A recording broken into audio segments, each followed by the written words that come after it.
ஓம் விக்னேஸ்வரா போற்றி, ஓம் நவக்கர நரலை போற்றி. மகர ராசி நேயர்களுக்கு வணக்கம்.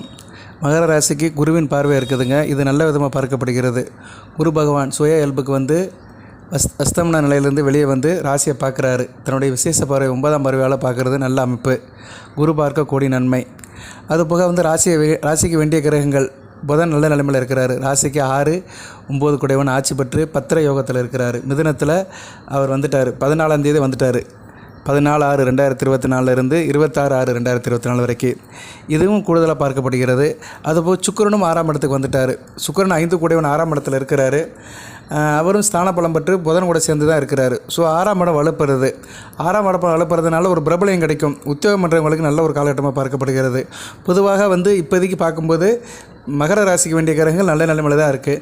சனி பகவானும் ஆட்சி பெற்று தான் இருக்கிறாரு. அவர் வந்து உங்கள் ராசிக்கு வந்து 2ஆம் இடத்துல இருந்தாலுமே, அவர் வந்து பாதசனியாக இருந்தாலுமே ஆட்சி பெற்று தான் இருக்கிறாரு. சசயோகம்னு ஒரு யோகத்தில் தான் இருக்கிறாரு. வக்கரம் அடைகிறார். அவரும் 29ஆம் தேதி, ஜூன் 29ஆம் தேதி வக்கரம் அடைகிறது நல்ல அமைப்பு தான். அதுக்கு நான் வீடியோ போட்டிருக்கிறேன், தனியாக வீடியோ போட்டிருக்கிறேன். சனி பகவான் வக்கரம் வளப்படுத்தும், வாழ்க்கையை வளப்படுத்தும் சனி பகவான் வக்கரம்னு போட்டிருக்கிறேன். அந்த வீடியோ பார்த்தீங்கன்னா அதில் தெளிவாக சொல்லியிருப்பேன். ஸோ 140 நாட்கள், ஜூன் 29லேருந்து நவம்பர் 15 வரைக்கும் ஒரு 140 நாட்கள் சனி பகவானால் உங்களுக்கு நல்ல ஒரு ஏற்றம் கிடைக்கும். ஸோ எதுக்கு இப்போ இந்த வீடியோ போட்டிருக்கேன்னா, மகர ராசிக்கு வந்து பொதுவாகவே பிரபல யோகம் இருக்கும். எப்படினாலும் ஒரு வகையில் போல பிரபலம் ஆயிடுவீங்க. வாழ்க்கையில் வந்து ஒரு ஸ்டேஜில் கண்டிப்பாக பிரபலம் ஆவீங்க. உங்கள் பேர் வந்து நல்லா தெரிய ஆரம்பிச்சிடும். அந்த பிரபல யோகத்தை கொடுக்குறது வந்து உங்கள் ராசிக்கு வந்து சுக்கிரன் தான். சுக்கிரன் எப்போல்லாம் வந்து நல்ல நிலைமையில் இருக்கிறாரோ அவர் அந்த காலகட்டத்திலலாம் ஒரு பிரபலப்படுத்துவார். அது ஏற்கனவே உள்ளது. ராசிக்கு வந்து நல்ல சீர கிரகங்கள் 3 கிரகங்கள், சுக்கிரன், புதன், சனி பகவான். இந்த 3 கிரகங்கள் நல்ல பலன்களை கொடுக்கும். அதுபோக செவ்வாய் வந்து மத்தியம பலனை கொடுப்பார். செவ்வாய் இப்போ 4ஆம் இடத்துல சுகஸ்தானத்தில் வித்தை ஸ்தானத்தில் வந்து ஆட்சி போட்டு இருக்கிறாரு. அதனால் நீங்கள் நல்ல மல்டி லெவல் பர்ஃபார்மன்ஸ் பண்ணுவீங்க. ஏன்னா செவ்வாய் வந்து மேசத்தில் வந்து நல்ல நிலைமையில் இருக்கிறாரு. அடுத்த 5ஆம் இடத்துல குருமங்கல யோகத்தில் போகிறது கூடுதல் சிறப்பு. ஸோ செவ்வாயும் வந்து இந்த 3 கிரகத்துங்களை பீட் பண்ணுற மாதிரி நல்ல பலன்களை அடுத்தடுத்து கொடுக்குறாரு. நல்லா வந்து என்ன செய்வீங்கன்னா, தெரிந்த கலையை, அறிந்த கலையை 4 பேருக்கு தெரியுற மாதிரி செஞ்சு நல்ல பிரபலம் அடைகிறதுக்கு நல்ல ஒரு காலகட்டமாக இருக்கும். உங்களை பற்றி 4 பேர் பேசுவாங்க. பேசுகிற அளவுக்கு பிரபலம் அடைய போகிறீங்க. உங்கள் தொழிலில் வந்து ஒரு விருத்தி வரப்போகுது. தொழிலை நேர்த்தியாக செஞ்சு விருத்தி அடைஞ்சு ஒரு பேருக்கு சொந்தக்காரனாக ஆக போகிறீங்க. தொழிலாக இருந்தாலும் சரி, வியாபாரமாக இருந்தாலும் சரி, அது மாதிரி உத்தியோகமாக இருந்தாலும் சரி, மாத சம்பளத்துக்கு வேலை பார்த்தாலுமே வேலை பார்க்குற இடத்துல உங்களுடைய நேர்த்தி நல்லபடியாக இருக்கும். ஸோ அந்த பிரபலம் ஆகிறதுக்கு இப்போ காலகட்டம் நல்லா இருக்குது. பொதுவாக மகர ராசிக்கு பிரபலம் ஆகிறதுக்கு வந்து ஒரு அமைப்பு இருக்குது. சுக்கிர புதன் வந்து நல்ல நிலைமைக்கு வரும்போது அந்த யோகத்தை கொடுக்கும். இப்போ நல்ல நிலைமையில் இருக்குங்க. அதனால் வந்து உங்களுக்கு வந்து அந்த யோகம் வந்து அடுத்தடுத்து கை கொடுக்கும். இந்த ஆனி மாதம் அந்த யோகத்துக்கு வந்து நல்ல ஒரு முகாந்திரம் இருக்கும். ஆனி மாதம் 26ஆம் தேதி புதன் ராசிக்கு 7ஆம் இடத்துக்கு வந்துடுவார்.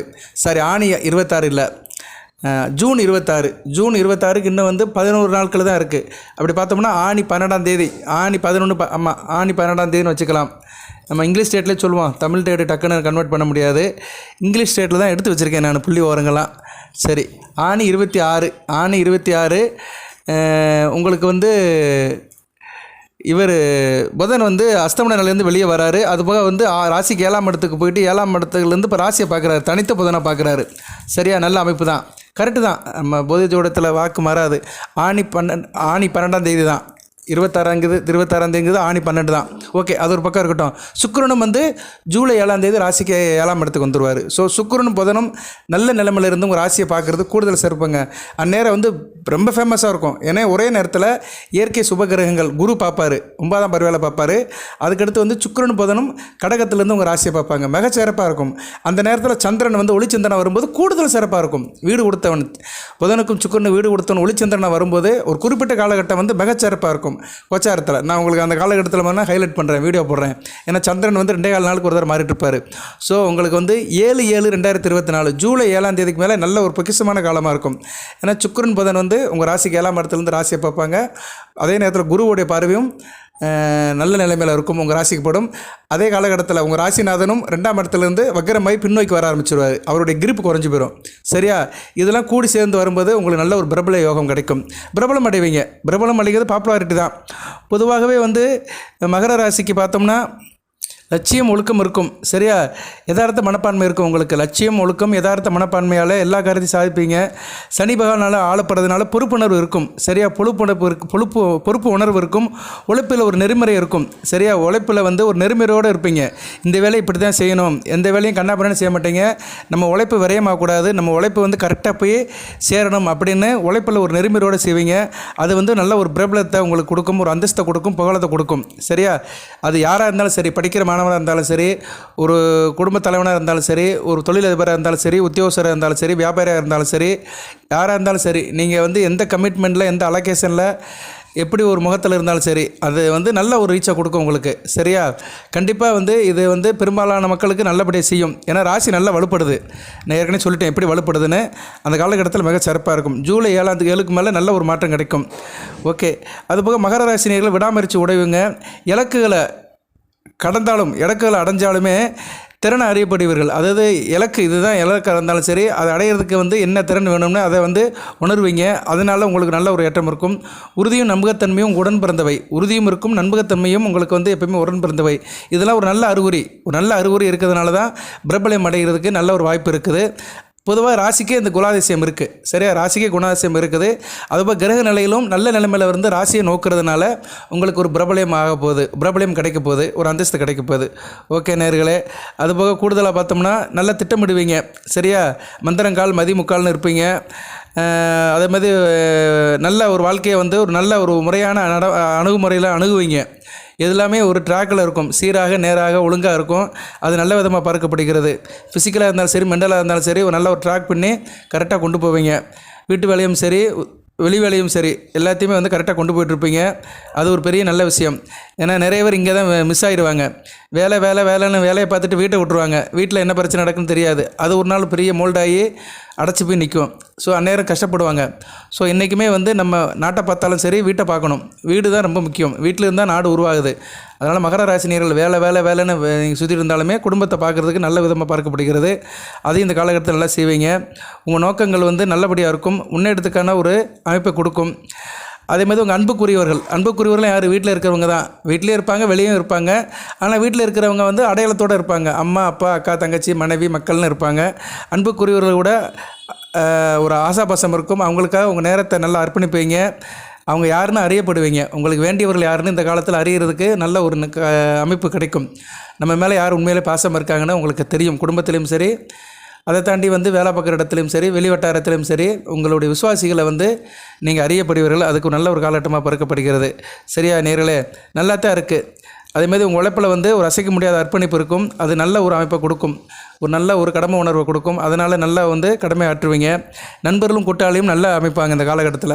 ஏன்னா புதன் ராசியை பார்க்குறாருல, அடுத்து வருகின்ற காலகட்டத்தில் ராசியை பார்க்குறதுனால சிறப்பாக இருக்கும். நான் இதெல்லாம் வந்து நாளைக்கே நடக்குன்னு சொல்லலை. அடுத்து வருகின்ற காலகட்டம் சிறப்பாக இருக்குது. 26ஆம் தேதிக்கு மேலே, அதுக்கு பிறகு ஜூலை 7ஆம் தேதிக்கு மேலே இது தொடர்ந்து நடக்கும். குரு ஒரு வருஷத்துக்கு ராசியை பார்ப்பார். ஸோ குரு ராசியை பார்க்குற வரைக்கும் உங்களுக்கு பெரிய வளையம் உங்கள் ராசியை சுற்றி இருக்குது. சரியா? குரு உங்கள் ராசிக்கு ஆகாதவர் தான். 3-12 குடைவனாக இருந்தாலுமே அவர் இயற்கை சுவர், எல்லாத்துக்கும் நல்லா தான் கொடுப்பார். தான் இடத்த பார்க்குற இடத்த வளப்படுத்துவார். ராசியை பார்க்குறதுனால உங்கள் மனமும் உடலும் நல்லாயிருக்கும். ஒரு வாரத்தில் முடிச்சிடலாம். குரு பயிற்சி பலன்கள் மகர ராசிக்கு எப்படி சார் இருக்குன்னு யாராச்சும் கேட்டால் இதை சொல்லுங்கள். மனமும் உடலும் நல்லா இருக்குன்னு சொல்லிடுங்க. சரியா? ரெண்டும் தான் ராசி. ராசினா வந்து மனமும் உடலும் தான். லக்கணங்கிறது வந்து உயிர். சரியா? உயிரும் உடலும் ராசி. உயிரும் உடலும் லக்கணம். உடலும் மனமும் வந்து ராசி. சரியா? ஏன்னா மனம் வந்து ரொம்ப முக்கியம். ஒரு மனிதனுக்கு வந்து உயிர் உடல் இருந்தாலும் சரி, மனம் போல் தான் வாழ்க்கை அப்படி இருக்காங்க. உடல் போல் வாழ்க்கையும் சொல்லலை, உயிர் போல் வாழ்க்கையும் சொல்லலை. ஏன்னா வாழ்க்கைக்கு வந்து மனம் தான் ரொம்ப முக்கியம். மனம் போல் மாங்கல்யம், மனம் போல் வாழ்க்கை, எண்ணமே எல்லாம் இருக்காங்க. எண்ணமும் மனமும் ஒன்று தான். சரியா? சரி, மனம்தான் என்னத்தை நினைக்குது. ஸோ அந்த மனமும் உடலும் குரு பார்வைக்கு இருக்கிறதுனால மனதாலும் உடலாலும் அளப்பரிய பலன்களை பெற போகிறீங்க. அந்தஸ்து அடைய போகிறீங்க, புகழை பெற போகிறீங்க, கௌரவத்தை பெற போகிறீங்க, ஒரு நிலையான பிரபலத்தை அடைய போகிறீங்க. நல்ல அளவுக்கு ரீச் ஆக போகிறீங்க. அடுத்த ஒரு காலம் நல்லா இருக்கும். ஓகே, ஒரு ஜோதிடர் என்ற முறையில் நான் இதை கணிச்சு சொல்கிறேன். இது போக உங்கள் ஜனன ஜாதகத்தை தசாபுத்தி இருக்குது. தசாபுத்தி நல்லா இருக்கணும். தசாநாதனும் புத்திநாதனும் நல்ல நிலைமையில் இருந்தாலும் கூடுதல் பலன்களை கிடைக்கும். இது கோச்சார அமைப்பு தான். இப்போ வந்து மகர ராசிக்கு வந்து லக்கணாதிபதி, நீங்கள் எந்த லக்கணத்தில் பிறந்தாலும் சரி, லக்கணாதிபதி 6, 8, 12 மறையக்கூடாது. இந்த வீடியோவில் இதை வந்து நான் ஹைலைட்டாக சொல்கிறேன், கூடுதலாக சொல்கிறேன். நீங்கள் எந்த லக்கணத்தில் பிறந்திருந்தாலுமே அந்த லக்கணாதிபதி லக்கணத்திலிருந்து 6, 8, 12 மறையக்கூடாது. அதுபோல் உங்கள் ராசிநாதன் சனி பகவானும் உங்கள் லக்கணத்துக்கு நீங்கள் பிறந்த லக்கணத்துக்கு 6, 8, 12 மறையக்கூடாது. ராசிக்கு மறைஞ்சால் கூட பரவாயில்ல. லக்கண ரீதியாக லக்கணாதிபதியும் ராசியாதிபதியும் லக்கணத்துக்கு மறையாமல் இருந்துச்சுன்னா உங்களுக்கு எவ்வளோ பிரச்சனை வந்தாலும் தாங்கிக்கிறவங்க, எவ்வளோ அடி கொடுத்தாலும் தாங்கிக்கிறவங்க, எவ்வளவு பிரச்சனை வந்தாலும் இன்னல்கள் துயரம் துன்பம் வந்தாலுமே அது தாங்குகிற சக்தியை கொடுத்துருவாங்க லக்கணாதிபதி ராசியாதிபதியும். அதுபோக ராசியும் வளர்க்க வேண்டும். சந்திரன் என்ற ராசியும் சுப தொடர்பில் இருந்துச்சுன்னா கூடுதல் சிறப்பாக இருக்கும். இந்த 3ம் ஒருத்தருக்கு இருந்துச்சுன்னா அவங்க நல்லா இருப்பாங்க. சரியா? என்ன தசாபுத்தி நடந்தாலும் சரி, அஷ்டமச்சனி நடந்தாலும் சரி, 7ரை சனி நடந்தாலும் சரி, எது நடந்தாலும் சரி அவங்களுக்கு கிடைக்க வேண்டியது கிடைக்கும். மினிமம் கேரண்டி அப்படிம்பாங்க. மினிமம் கேரண்டியில் இருப்பாங்க. சில திரைப்படத்தை எடுப்பாங்க, மினிமம் பட்ஜெட்டு மினிமம் கேரண்டி. அது மினிமம் பட்ஜெட் எடுத்தோம்னா அந்த படம் மினிமம் கேரண்டி ஓடிடும் அப்படின்னு சில ஒரு இது அமைப்பு இருக்குது. அது மாதிரி மினிமம் கேரண்டியில் நம்ம வாழ்க்கை போகும். அந்த மினிமம் கேரண்டிங்கிறது ரொம்ப முக்கியமானது. என்ன தான் கஷ்டம் வந்தாலும் சரி, ஒரு சொந்த வீடு ஒன்று இருக்கும், சாப்பாடுக்கு வந்து வயக்காட்டிலேருந்து அரிசி பருப்பு வரும், இல்லைன்னா நெல் வரும், வீட்டில் கிணறு மோட்டர் செட் இருக்கும், தண்ணி பிரச்சனை இருக்காது, வீட்டு பிரச்சனை இருக்காது, வீட்டுக்கு வாடகை கொடுக்க வேண்டிய அவசியம் இல்லை, சாப்பாட்டுக்கு பொருள் வந்துடும். இதெல்லாம் அடிப்படை தேவையை பூர்த்தி பண்ணிடும். இது போக மற்றது இருக்குது. அந்த மற்றது தான் வந்து நமக்கு வந்து அந்த கோச்சார இதை சொல்லிக்கலாம், தசாபதின்னு சொல்லிக்கலாம். அந்த அடிப்படை தேவையை பூர்த்தி பண்ணுறது தான் லக்கணம், ராசி, ராசியாதிபதி, லக்கணாதிபதி. இவங்க 4 பேரும் நல்ல நிலைமையில் அமைவாங்க. எல்லாத்துக்கும் மேக்ஸிமம் அமைஞ்சிருவாங்க. 100க்கு ஒரு 60 பேருக்கு அமைஞ்சிருவாங்க. 40 பேருக்கு தான் மாறி இருக்கும். அந்த 40 பேர் தான் கஷ்டப்படுவாங்க வாழ்க்கையில். சரியா? கஷ்டப்பட்டுட்டு இருப்பாங்க.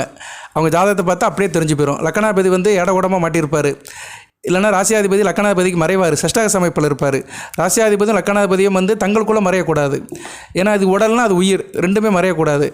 இப்படி சில காம்பினேஷனில் வந்து கிரகங்கள் மாட்டிக்கிருச்சுன்னா அந்த ஜாதகர் வந்து கஷ்டப்பட்டு தான் இருப்பார். சரியா? அவரால் முன்னேற முடியாது. அவர் தான் வந்து இந்த வீடியோ நான் போடுற வீடியோலாம் அவரால் ஏற்றுக்க முடியாது, முழுமையாக கேட்க முடியாது. நம்ம கஷ்டப்பட்டுருக்குறோம், இவன் புகழுங்கிறான், அந்தஸ்துங்கிறான், பிரபலைங்கிறான், ஏற்றுக்க முடியல என்னால் அப்படின்னு ஒரு மனநிலையில் இருப்பார். ஏன்னா அவருக்கு வந்து அமைப்பு இப்படி இருக்கும், அவருடைய கட்டம் அப்படி இருக்கும். அது உண்மை, 100க்கு 100 உண்மை. அதை நான் பார்த்தேன்னா சொல்லிடுவேன், ஐயா இப்படி தான் இருக்குன்னு. நேரில் கூட எனக்கு போடுவாங்க, அந்த இதில் வரும், கமெண்ட்ஸில் வரும், கரெக்டாக சொல்லிடுவேன். சரியா? அதை ரேண்டமாக தான் பார்க்குறேன், எல்லாத்துக்கும் என்னால் பதில் சொல்ல முடியல.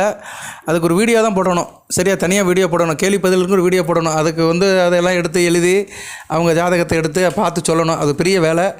இருந்தாலும் சில பேருக்கு வந்து அப்படி பார்த்தோன்னே சொல்லிடுவேன் நான்.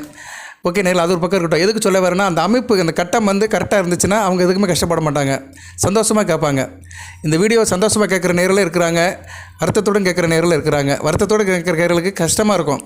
நமக்கு நடக்கிறது வேறு மாதிரி நடக்குது, இவர் ஏதோ சொல்லிட்டு இருக்கிறாரு, ஆனால் ஒன்றுமே நமக்கு சேர மாட்டேங்குன்னு நினைக்கிறவங்க ஜாதகத்தை வாங்கி பார்த்தோம்னா அங்கே லக்கணம் கெட்டு போயிருக்கும், லக்கணாதிபதிக்கு ராசியாதிபதிக்கு தொடர்பு இருக்காது, தசாபுத்தி சுத்தமாக இருக்காது, நல்லபடியாக இருக்காது.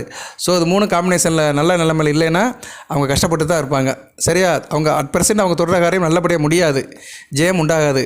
அது குரு பார்வையாக இருந்தாலும் சரி, சனி பகவானே கோச்சாரத்தில் நல்ல பலனில் இருந்தாலும் சரி நல்லா இருக்காது. இப்போ சனி பகவான் அடுத்த பயிற்சி 3ஆம் இடத்துக்கு போகிறார், மகர ராசிக்கு வருகிற மார்ச் 23ஆம் தேதி. 3ஆம் இடத்துக்கு போகிறது நல்லதான் கோச்சாரத்தில். ஆனால் அந்நேரமும் மகர ராசியில் கஷ்டப்படுறவங்க இருப்பாங்க. அவங்க ஏன் சார் கஷ்டப்படுறாங்கன்னா அவங்க ஜாதகம் நல்லா இருக்காது. சரியா? ஜாதக அமைப்பு நல்லா இருக்காது, தசாபத்தி நல்லா இருக்காது. ஸோ 100க்கு 60 மார்க் அங்கே விழுந்துடும். 40 மார்க் வச்சுட்டு ஒன்றும் செய்ய முடியாது. ஓகே, இப்படி நிறைய இருக்குங்க. இதை வேணால் கொஞ்சம் கொஞ்சமாக நான் வேணா சொல்லலாம், என்னால் சொல்லத்தான் முடியும். இப்படி இருந்தால் இப்படின்னு சொல்ல முடியும். ஆனால் உங்கள் பிரச்சனையை தீர்க்க என்னால் முடியாது. அதுக்கு பரிகார வழிபாடு சொல்லலாம். அதுக்கு மேலே இறைவனை கும்பிடணும். இறைவன் ஒருவனே அனைவரும் பிரச்சனையை தீர்க்கிறவன். ஜோதிடம் வந்து ஒரு மனுஷன் தான், யாராக இருந்தாலுமே. அவருக்கு அவர் தெரிஞ்சதை சொல்லுவார், அறிஞ்சதை புரிஞ்சதை சொல்லுவார், அவ்வளோதான். வழியே பிரச்சனையை தீர்க்கிறதுக்கு பரிகார வழிபாடு தான் ஜோசியரை சொல்ல முடியும். வழியே இறைவன் தான் பிரச்சனையை தீர்க்க முடியும். வழிபாடு பண்ணுங்கள், எப்போயுமே வழிபாடு பண்ணுங்கள். வழிபாடு பண்ணுறதா சால சிறந்தது. வாழ்த்துக்கள். இப்போ வந்து இந்த பிரபல யோகத்துக்காக தான் நான் வீடியோ போட்டேன். உங்களுக்கு இந்த பிரபல யோகம் வந்து அடுத்து வருகின்ற நாட்களில் கண்டிப்பாக கிடைக்கும். இந்த வீடியோ கேட்குறவங்களுக்குள்ள 100ல் ஒரு 20-25 பேர் கிடைக்கும். அதில் வந்து கேரண்டியாக சொல்லலாம். ஏன்னா கோச்சார பலன்கள் வந்து ஒரு லெவலில் உள்ள மக்களுக்கு போய் ரீச் ஆகும். ஏன்னா இந்த வீடியோ கேட்குறவங்களில் 100 பேரில் ஒரு குறைஞ்சி ஒரு 30 பேருக்குனாச்சும் ஜாதக கட்டம் நல்லாயிருக்கும், தசாபத்தி நல்ல தசாபத்தி நடக்கும். அவங்களுக்கு வந்து இந்த கிரக அமைப்பு கண்டிப்பாக போய் முடியும், கண்டிப்பாக போய் அமையும். சரியா? இந்த கோச்சார கிரகங்கள் உங்கள் ஜனன ஜாதகத்திலும் கரெக்டாக இருந்துச்சுன்னா கூடுதல் அமையும். அவ்வளோதான், அதான் ரொம்ப முக்கியம். கோச்சார கிரகங்கள் வந்து ஜனன ஜாதக கட்டத்தில் நல்லபடியாக இருக்கணும். இப்போ வந்து குரு வந்து இப்போ வந்து உங்களுக்கு ராசிக்கு 5ஆம் இடத்துல இருக்கிறாருன்னா உங்கள் ராசி கட்டத்திலையும் சரி அவர் நல்ல நிலைமையில் இருக்கணும். லக்கணத்துக்கு ராசிக்கு மறையாமல் இருந்தாருன்னா நல்ல பலன்களை கொடுப்பாரு. இந்த குரு பயிற்சி நல்லாயிருக்கும். இதைத்தான் நிறைய பேர் கேட்குறாங்க, மகர ராசியில் எனக்கு குரு பயிற்சி நல்லா இருக்குமா சார்? குரு பயிற்சி உங்களுக்கு நல்லா இருக்கணும்னா உங்கள் கட்டத்தை பாருங்கள், என்னையை பார்க்காதீங்க, வீடியோ கேளுங்க, அதுக்கு மேலே என்னை பற்றி யோசிக்காதீங்க. உங்கள் கட்டத்தை பாருங்கள். கட்டத்தில் வந்து லானான்னு போட்டிருப்பான். அந்த லானாவிலேருந்து குரு வந்து 6 8 12 மறையாமல் இருக்கணும். அதுபோக ராசி சாணான்னு போட்டிருப்பான், சாணாலேருந்து 6 8 12 மறையாமல் இருக்கணும். இது கூட நான் போன வீடியோவில் சொல்லியிருந்தேன். நான் சனி பகவான் ராசிக்கு லக்கணத்துக்கு மறையாமல் இருந்தால் எந்தெந்த இடத்துல இருப்பார்னு போன வீடியோவில் சொல்லியிருந்தேன். குருக்கு வேணார் வீடியோ போடுறேன், குரு பயிற்சி போடும்போது கூட அதை உங்களுக்கு சொல்கிறேன் நான். சரியா? எல்லாத்தையும் ஒரே வீடியோவில் சொல்ல முடியாது, எவ்வளவோ நினைப்போம் நம்ம சொல்லணும்னு. எல்லாத்தையும் சொல்ல வந்ததெல்லாம் ஒரே நேரத்தில் சொல்லவும் முடியாது. சொல்லில் வருவது பாதி, நெஞ்சில் தூங்கி கிடப்பது மீதி. ஓகே நேர்களே, எல்லாம் வல்ல இறைவன் மகர ராசி நேர்களுக்கு சில சௌபாகியத்தையும் சில ஐஸ்வர்யத்தையும் பிரபல யோகத்தையும் அந்தஸ்தையும் புகழையும் கொடுப்பார். அனைத்து வளங்களின் நலங்களை பெற்று தேக ஆரோக்கியத்துடன் நீர்க்காயலுடன் நீடு ஓடி வாழ்க, நிறைந்த வளம் பெறுக. நன்றி நேர்களே.